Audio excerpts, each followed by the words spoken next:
Não diga, anota no caderninho, não diga que a vitória está perdida, se é de batalhas que se vive a vida. Iai! Iai! É Uhul! isso. Professor de História, Rogério. Tô aqui. Dá uma aula em dupla com ele. João Daniel. Que agora hoje é John Daniel. Lennon. Eles nasceram há 10 mil anos atrás, gente. Eu Vamos nasci explicar tudo há pra 10 você mil amanhã. Fica aí. anos atrás. E aí, João, o que nós vamos fazer aqui, meu nego? Só aqui com o seu convidado, apenas. É? Olha só, gente, estamos aqui então hoje, véspera da prova. É prova do quê mesmo? Eu acho que é Enem amanhã. Enem amanhã? Estão falando que é Enem. Eu ouvi dizer no Twitter, tá tendo um trend topic aí. É mesmo? A gente cai assim. 10 mil anos atrás não tinha. 10 mil anos atrás não tinha esse negócio de prova. E aí, meu povo, como é que vocês estão? Todos bem, todos felizes, todos contentes, todo mundo alegre e saudável? Eu espero que sim. Meu povo, então vamos lá, vamos começar essa aula. Cadê o negocinho aqui? Cadê o negocinho? Tem um negocinho, tem negocinho aqui, ó. Gente, olha, tá muito escuro aqui. Peraí, só um pouquinho, gente, não sei. Pera lá, isso aqui mesmo? É isso aqui, não, isso aqui não. Gente, meu povo, vai, cadê? Sociologia foi. Aqui, ó, meu povo, história. Gente, olha só, nós vamos fazer o seguinte. Hoje nós vamos dar uma panorâmica sobre século XX. O que você acha, João? A gente podia falar uma geral e depois a gente pega aqui os exercícios, porque olha só, gente, não esquece não, baixa os exercícios, tá? Tem aí o mecanismo para você baixar os exercícios, a gente vai falar rapidinho deles. E tem um botãozinho aqui embaixo para você compartilhar também, né? Você pode compartilhar com seus amigos e tal no Facebook, você não tá vendo não? Aqui embaixo, olha direito, é que esse óculos aí novo e tal, né? Depois de 10 mil anos tem que operar catarata. Mas olha só, o que você acha, João? A gente podia falar alguma coisa sobre esse século XX no Brasil. Da perspectiva de história do Brasil. No Brasil. Quer fazer as efemérides? As efemérides? Vamos fazer efemérides? Vamos fazer. 1919, a gente pode começar com essa efeméride? 1909, né? A gente já começa em 1909. 1909, governo Nilo Peçanha. O presidente da República morreu, Afonso Pena. Governo Nilo Peçanha. 3 coisas aí do governo Nilo Peçanha. Uma coisa que eu acho que tem chance, que é importante, que poderia ser um exemplo, é que no governo Nilo Peçanha foi criado o Serviço de Proteção ao Índio, SPI, que depois vai ser a FUNAI. No governo Nilo Peçanha também você tem as eleições de 1900, vai ser no ano seguinte, 1910, mas é em 1909 que define o candidato, um candidato militar à presidência da República, né? Um candidato militar, o Marechal Hermes da Fonseca. Que foi um dos governos mais interessantes do período da Primeira República. É verdade, contestado, a guerra do Chibata, a revolta da Chibata, um governo marcado por instabilidade, um militar marcado por instabilidade. Não, e a nomeação de interventores nos estados. Que salvacionismo. A política de salvacionismo que provocou a crise do Juazeiro. Exato. Né? Tá bom de 1909? Tá bom de 1919. Agora, 1919, nós temos um conjunto de episódios dos mais importantes da história da Primeira República. Por quê? Nós temos o movimento operário, que já vem acumulando experiências desde o final do século XIX, mas neste ano, há exatos 100 anos atrás, nós tivemos uma das maiores mobilizações da história do Brasil. Pararam as principais capitais brasileiras, São Paulo principalmente, mas também Rio de Janeiro, e também Salvador, e também Recife, e também Curitiba, e também Belo Horizonte, pararam com uma das maiores manifestações de organização do movimento operário da história da República. Vê, cara, hoje tem tecnologias de informação as mais extravagantes. Agora, como é que você consegue fazer um movimento para parar o Brasil em 1919? 100 anos atrás. É quase telepatia. 100 anos né? atrás. Então, os caras, há 100 anos atrás, isso aqui é correio, isso aqui é telégrafo. Então, houve uma capacidade de mobilização das mais importantes da história, movimento operário. Lembrando que o movimento operário dessa época é um movimento extremamente combativo, né? É um movimento capaz de se arregimentar com sindicatos colocados na ilegalidade, partidos que colocados na ilegalidade, tentativas de burlar a repressão daquela época, imprensa operária, isso já caiu algumas vezes, neguinho, mas imprensa operária de extrema importância atuante, tá? Entre outras coisas. Diga. Preciso pedir uma coisa pra vocês. Diga. Pra trocar a cor do giz. A cor do giz. O laranja não tá indo bem? Não. O laranja tá. Vamos geralmente vai bem. Vamos de branco. Então vamos de branco. Aqui, tá na mão. O senhor dá aula aqui, eu sou apenas um escriba, um humilde escriba. Vamos lá, 1929. Em 1929 aconteceu o quê? Bom, Em 1929 tem a crise internacional. Crise internacional. Mas a gente está falando do Brasil. Quais são as consequências no Brasil? A gente já tinha a nossa crise. Instabilidade interna. Nós já temos nós produzimos a crise. E aí é interessante a gente falar, eu estava conversando ali, né, sobre as coisas, eu estava conversando, a década de 20 é um dos momentos mais importantes da nossa história, porque a década de 20 ela reconduziu uma série de perspectivas sobre o que é o Brasil. Em 1922, aí você vai falar, já sei a Semana de Arte Moderna. Em 1922, nós comemorávamos o centenário da independência. Então, a década de 20 começa discutindo as questões sobre o nacionalismo brasileiro, o que é ser brasileiro. E a década de 20 é extremamente importante, porque nós tivemos a década inteira gasta ou aproveitada, né, no sentido de repensar o Brasil, até culminando em 1928 com a publicação do Macunaíma, o Manifesto Antropófago, tá? E aí em 29 a gente já tinha produzido elementos suficientes para uma crise econômica aguda, que vinha desde o primeiro momento da República, com a política de valorização do café, né? Lembra do Convênio Taubaté, 1906, aí começa uma série de intervenções do Estado para benefício do café, da cafeicultura e dos cafeicultores. A situação estava por um triz. Então, crise. Então é isso. Crise da Primeira República, que vai redundar no fim do café com leite. São Paulo escolhe São Paulo, Minas Gerais fica com raiva. Em 29 tem o Pacto do Hotel Glória. Minas se junta com o Rio Grande do Sul para colocar em xeque a Primeira República. Em 39, 10 anos depois. Em 1939. Bom, em 1939 começa a Segunda Guerra Mundial. Lá fora a gente tem esse contexto, tá? Agora, aqui no Brasil, em 1939, vivíamos a ditadura do Estado Novo. É bom lembrar que Vargas, desde 30, não é exatamente, como eu diria, um democrata, né? Porque já quando dava alguém... dica, já dava dica. Já dava dica, porque em 1930 o cara toma o poder, é uma revolução, é um golpe de Estado. Em 1930, aliás, a nossa história tem uma história de sucessivos golpes. Em 1930, um golpe de Estado que joga a Constituição fora, fecha Congresso, acabam os partidos, assim, como é que é o nome disso? O nome disso é ditadura. Ditadura, né? chama de ditadura. Aí começa a governar por decreto. Então, o nome disso é ditadura. São Paulo gritou em 32, aí o Getúlio, não, pera lá, vamos conversar, e teve a Constituição de 34, um governo democrático, supostamente para construir a democracia. 37, o Vargas dá novo golpe, um golpe dentro do golpe, em 37 o golpe do Estado Novo. Em 39 nós vivíamos o Estado Novo. Tinha partido, mestre? Tinha partido? Partido? Tinha partido? Não tinha partido. Sem partido. Tinha Emilinha Borba e tinha Sem partido, só a rainha do rádio. Marlene, só a rainha do rádio, os partidos eram esses. Sem partidos políticos. Não tem partido político no Brasil.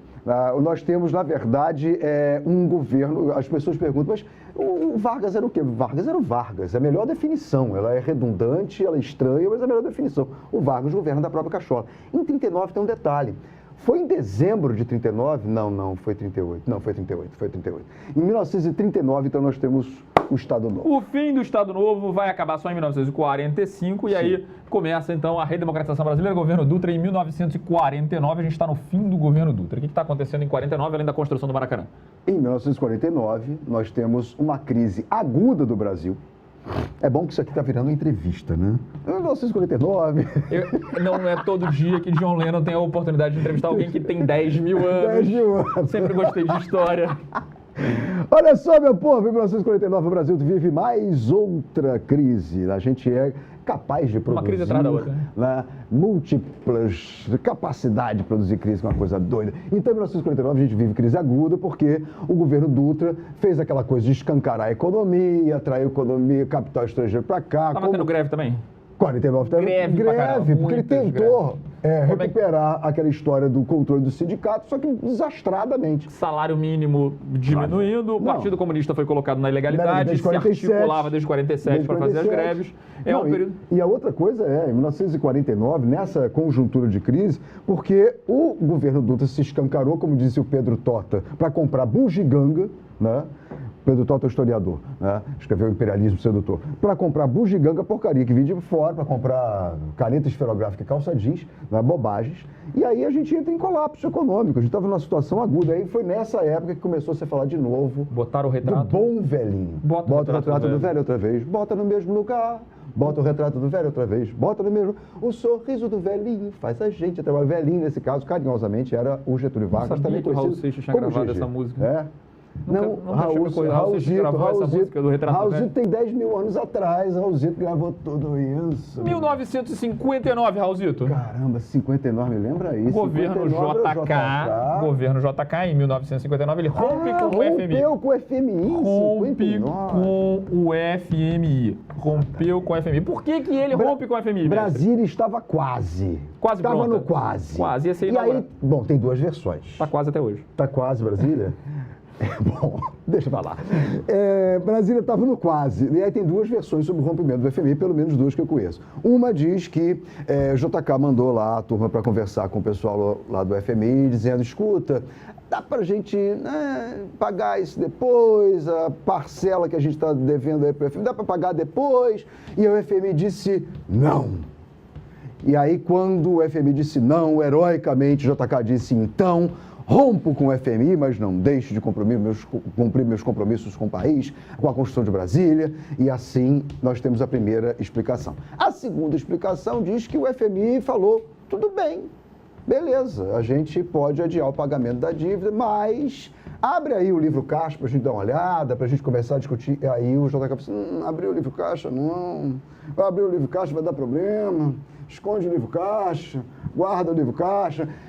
E aí rompeu com o FMI. Escândalos de corrupção começam a brotejar nessa época, criando o segundo maior erro da história do Brasil, que foi candidato e se elegeu logo depois, Jânio da Silva Quadros. Mas maravilha, crise econômica, desenvolvimentismo, construção de Brasília. Aí começa a depressão, gente. Em 1969 nasceu Rogério Ataíde. Olha, que maravilha, é uma efeméride. Parabéns, feliz aniversário, 50 anos, olha 50 anos, mas eu nasci já no início do ano. Mas em 1969, meu povo, era plena ditadura militar. Eu nasci há 10 mil anos atrás, mas o Raulzito, agora eu nasci há 50 anos atrás e nasci quase que dias depois, posso contar assim, Janeiro. dias depois, eu nasci em fevereiro de 69, da adoção do ato institucional número 5. Então a gente pode dizer que 69 começou em 13 de dezembro de 68? Na verdade, a gente pode dizer que 69 começa no finalzinho de 68, porque no dia 13 de dezembro, uma sexta-feira 13 de dezembro de 1968, o presidente Costa e Silva baixou o infame ato institucional número 5. E por que ele é infame? Vamos falar do infame ato institucional número 5. Ele é infame por quê?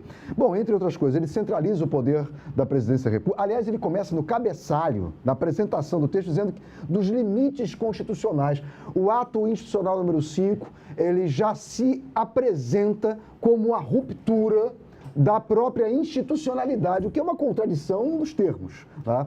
Fecha o Congresso. Um ano, não é, com o Congresso fechado? Não, fecha o Congresso. Assembleias legislativas, intervenção do governo. Intervenção do governo. A gente tem uma situação maluca que é simplesmente acabamos com o habeas corpus, tá? Havia um negócio muito doido no AI-5 que dizia assim, se a pessoa cometesse crimes contra a segurança nacional, que nós não sabemos até hoje exatamente o que é, talvez cuspir no chão seja um crime contra a segurança nacional, a pessoa podia ser presa a qualquer hora do dia e da noite e, entre outras penas, podia ter domicílio determinado pelo governo e liberdade vigiada. Liberdade vigiada e alguns filósofos vêm se dedicando, metafísicos vêm se dedicando há muito tempo para descobrir o que é. Né? Não se sabe o que é a liberdade vigiada. Mas, bom, de qualquer maneira, estava lá no lado de... Em 69, me lembro também que, na verdade, ele foi castigado, né? Quase metafisicamente. O presidente que baixou o AI-5, Arthur da Costa e Silva, tem uma hemorroida cerebral, né, em 69, né? Um negócio e aí ele sai de cena. Não aconteceu um negócio desse? Castigo divino, né? Baixar o AI-5 ou falar em AI-5 não faz bem para a saúde. E aí no mesmo momento em que a junta militar assume, sequestra um embaixador americano. Exato. Né? Podemos dizer, então, que é o início de uma radicalização, em certo sentido, sim, que vai dar... Radicalização que, como alguns especialistas dizem, começa a partir das próprias atitudes do governo, que se torna cada vez mais radical e cria condições para que a esquerda... Terrorismo de Estado e a luta contra os movimentos de guerrilha. Maravilha. 79, né? E 10 anos depois, em 1979, nós temos algo que... parecia ser identificado como um processo de renovação. Abertura! porque isso já estava sendo discutido pela importantíssima legislatura do Congresso Nacional de 74 e 78, que foi dos mais importantes da história do país. Isso já estava sendo colocado, estava amadurecendo o Congresso. O Geisel, o presidente daquela ocasião, segurou o quanto pôde. Passou a faixa presidencial para seu sucessor, João Batista Figueiredo, que já nos primeiros meses do governo, em agosto de 79, criou condições. O Congresso Nacional, na verdade não foi o Figueiredo, o Congresso Nacional votou, aprovou, ele só teve que assinar embaixo a lei da anistia. Professor João Daniel, quais são os problemas da lei da anistia? Porque ela é boa e ela é meio manca, né? É como a abertura lenta, gradual e segura, a anistia ampla, geral e restrita. Ela era ampla, geral e restrita para aqueles grupos que efetivamente tinham torturado, ser viciado, matado, ou seja, o próprio exército. Salvava a cara do exército. Se você fosse do grupo da esquerda que lutou contra o regime militar ou a ditadura, dependendo do método que você tivesse escolhido usar, você não estava contemplado pela anistia ampla, geral e restrita. Não estavam incluídos os chamados crimes de sangue, ou seja, pessoas que mataram não poderiam ser contempladas pela anistia. Mas os principais presos políticos do Brasil, aqueles do primeiro momento, do governo João Goulart. Aí e os exilados. Voltaram os exilados. Esse é o grande barato, os exilados voltaram. Leonel Brizola, o atual presidente da Câmara dos Deputados, o Rodrigo Maia, que era uma criança, o pai dele, ex-prefeito do Rio de Janeiro, César Maia, estava no Chile, então ele nasceu no Chile, volta também. Várias outras figuras importantes que estavam no exílio. Eu só queria falar uma coisa que me parece ser necessária. É muito curioso que o documento da lei da anistia anistie aos militares. Muito, né? Então tá assumindo que fizeram, cometeram crime. Dá vontade de voltar no tempo e perguntar, mas senhores, os senhores que tanto fizeram para o Brasil, por que vão se anistiar? Não que crimes cometeram? Não é? Em 79 temos também a Lei Orgânica dos Partidos. O que acontece com o sistema partidário brasileiro, mestre, em 79? Porque a partir de agora, nós tínhamos a ditadura com o ato institucional número 2, aliás, um documento complementar ao AI-2, criou 2 partidos, o MDB e a Arena. Tá? Só que agora isso vai acabar, nós temos uma explosão partidária, isso tem muito a ver com o fortalecimento do MDB, que acabou se tornando um eixo de reunião das múltiplas possibilidades de atuação da esquerda brasileira. E aí nós temos o retorno ao pluripartidarismo, acabando com o sistema Arena-MDB. Agora vamos terminar essa aula aqui falando em 1989. Alguma efeméride para 89, mestre? Em 89 nós temos as primeiras... A gente tem, olha, eu tenho algumas das melhores lembranças políticas da minha vida pessoal, porque em 1989 nós tivemos eleições. Dá o print. Dá o print? Print. Muito bem. Eleições diretas para presidente da República. Quem foi eleito mesmo? Foi aquele cara, como é que é o nome? Agora tinha 2 L's no meio, ele era colorido, o nome dele era Fernando Collor de Mello, exatamente. Foi eleito em 1989, assumiu em 90 e fez o rápido das poupanças. Mestre, rapidamente nós temos, você passou para mim porque você acha que eu enxergo. Eu não consigo enxergar nada com esse óculos aqui. Bom, gente, olha só. A história oral é uma história construída em torno de pessoas. Ela lança a vida para dentro da própria história e isso alarga seu campo de ação. Admite heróis não só dentre os líderes, mas dentre a maioria desconhecida do povo. Texto clássico do Paul Thompson. Diz aí, segundo o autor, com a história oral é possível reconstruir o passado a partir da perspectiva A, das pessoas extraordinárias, dos grandes heróis e líderes, dos grandes processos econômicos, dos grandes personagens políticos, das pessoas desconhecidas e comuns. Eu acho que é aqui a letra E. Né? Não há nenhum problema. Esse é o tipo de uma questão muito típica do Enem, das provas do Enem. Né? Segunda questão, porque estamos furiosos. O grupo Olodum foi fundado em 1979. Aí, ó, efeméride, 79, não botamos a criação do Olodum. Vou incluir aqui o Olodum.